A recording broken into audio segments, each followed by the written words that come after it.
Alright guys, I got my wastegate pipe made up here.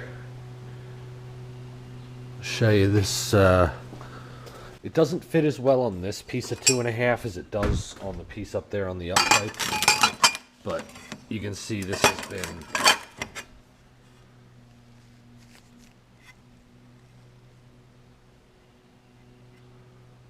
it's a pretty good fit up. We're gonna get it up here.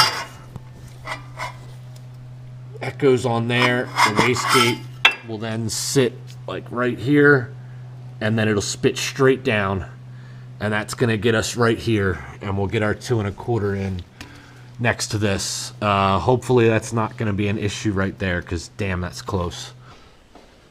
So check it out, guys. We've got a teardrop cut out here. This is also a teardrop, and these fit perfectly to where if you look in there, it's just perfect.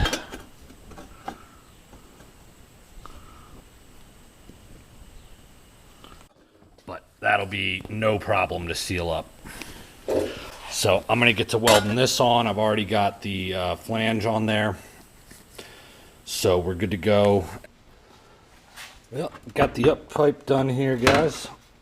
Show you some.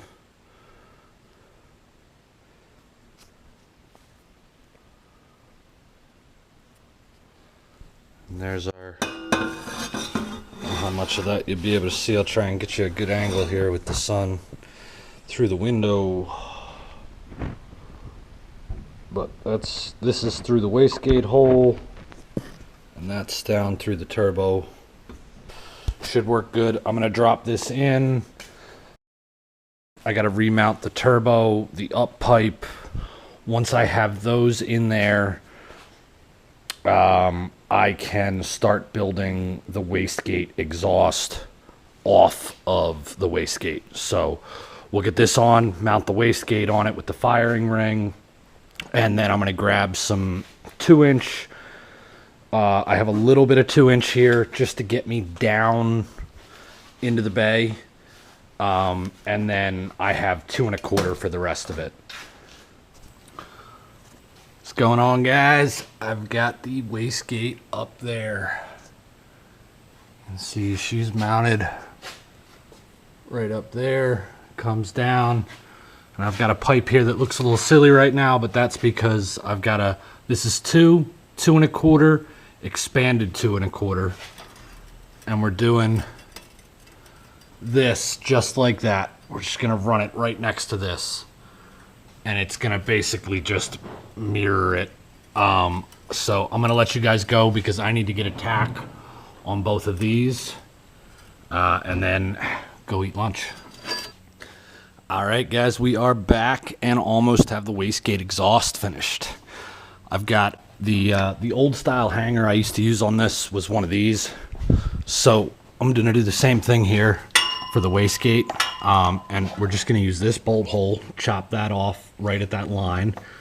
And then this can just get welded to the pipe on this little end swivel piece here. And that will just hold some of the weight. It'll just sort of bend the bracket a bit. And I found that worked pretty good for like noise and whatnot. Let me show you the fit up we got here. I've got this piece here is merged in, so our wastegate will come up here and it gets a pretty straight shot into the 2 1/4. Straighter than this does for sure. So we've got, this is in the expanded end, and this is just right here up on the pipe. So we are pretty much just about there. If I just hold the pipe at the right angle and get it to the right depth in, I actually had the fit up perfect. Like right there, that's damn near perfect, but without my second hand, oh jeez, I can't even hold the camera straight. Without my second hand here, I can't get more than like one dimension to line up. There we go. That's pretty good. and you can see this end is in the expanded side. So like literally if I wasn't holding the camera, I could be welding this right now. So that's what I'm gonna do. Hey guys, welcome back. Got the turbo mounted up. I checked the exhaust for leaks. There was maybe like 3 or 4 little pinholes that I went and just put a little zzz on to fix those. But I'll take 4 or 5 pinholes on 1, 2, 3, 4, 5, 6, 7, 8, 9, 10, 11, 12, 13, 14, 15, 16, 17, 18, 19, 20, 21, 22, 23, 24, 25, 26, 27, 28, 29, 30, 31, 32, 33, 34, 35, 36, 37, 38, 39, 40, 41, 42, 43, 44, 45.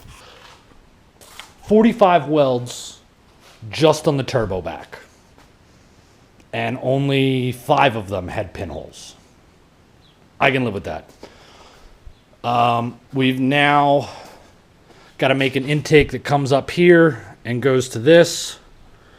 And I've already made it. I tried my damnedest to spool gun this, and for some reason, I just kept welding. Let me see if I can find one. I probably tossed most of them. But I probably went through 5 or 6 tips. I can't find one now. I think I tossed them all. But it literally just kept burning the end of the MIG tip. Just kept welding right to itself, and then I'd have to put a new tip on. So I would get like a 1/4 inch of a weld, and then and it would just stop. So I broke out the TIG, and I suck at TIGging. I'm not good at doing the second hand with the wire and all that, and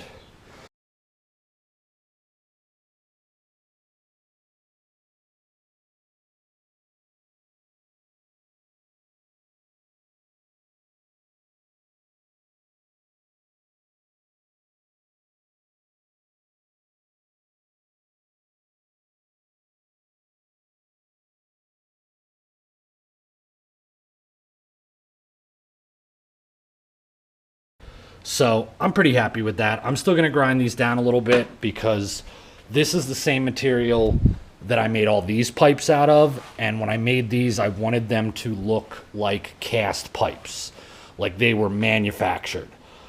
So because of that, I grinded down all the welds and made everything, you know, smooth and whatnot.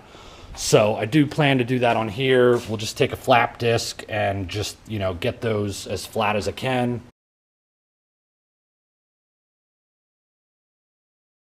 You can see that's going to go right on there. It'll go on the turbo and then right to here. And that is our intake. So then I'm going to have to put a blow-off valve on this pipe somewhere. Hopefully we're going to have enough hood clearance because this thing does stick up to about here, which really isn't much higher than this. I mean, we're sticking up maybe like to about here, this much higher than the nubs on these throttle bodies here, or this throttle body here. So I'm hoping I don't have to do any more hood clearancing, but I'll do what I gotta do. All right, guys, I'm back. I did have to make a little adjustment to this pipe. Everything ended up sort of being off by like a 1/4 inch. So I had to make a cut right here.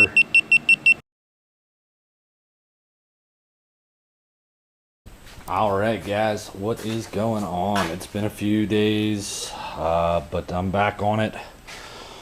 Got this pipe done. I tried to weld this to the turbo here, and I could not even get a tack on it because this for the turbo is literally like a 1/2 inch thick, and then the pipe's like this. I took this to a professional welder, and he said he had a 300 amp welder and it wouldn't even make the turbo puddle. So I had to take it to an industrial place. They used a 400 amp TIG welder and turned it all the way to max, and they were able to get this weld. So that is the only weld on the whole car that I did not do myself. once I got this pipe back from them welded on there, I was able to get the blow-off flange on there. It's just loose right now, just to, you know, and we're gonna have to ditch the snorkel. I'm not gonna remove it, obviously, because I got a hole in the fender. So what I will do is I will just route this to deliver fresh air near the air filter. And if I were to go off-road, what I could do is pull this off, put that on, and then I could just put my filter up here.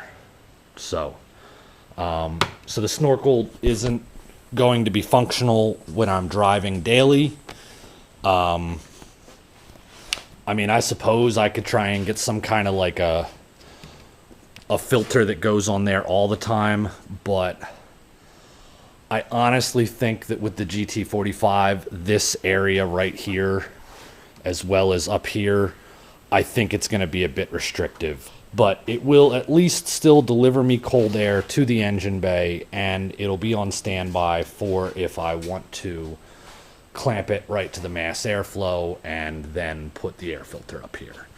I'm going to get back to it. The next step I've got here is I need to take the mass air, remove the sensor, and then take this piece and weld it on. I've got this cut on a nice angle there, like this would be straight, so it will turn everything down, and that enables me to get, like right there, that faces it down, and then I can slip the mass air in right there and just give her a little weld, and that gets me down and out of the way. Otherwise, if that didn't have the angle to it, this would be like up here instead of being here where it is. It would actually have ended up more like this, and then the air filter would stick out of the hood. So just a little miter cut on there, and then the filter slips right on. This is an old dirty filter. I'm just using this right now for mock-up. I'll get a fresh one, blue of course, and then that fits in there just fine. I've got enough room to get it out with the headlight and everything.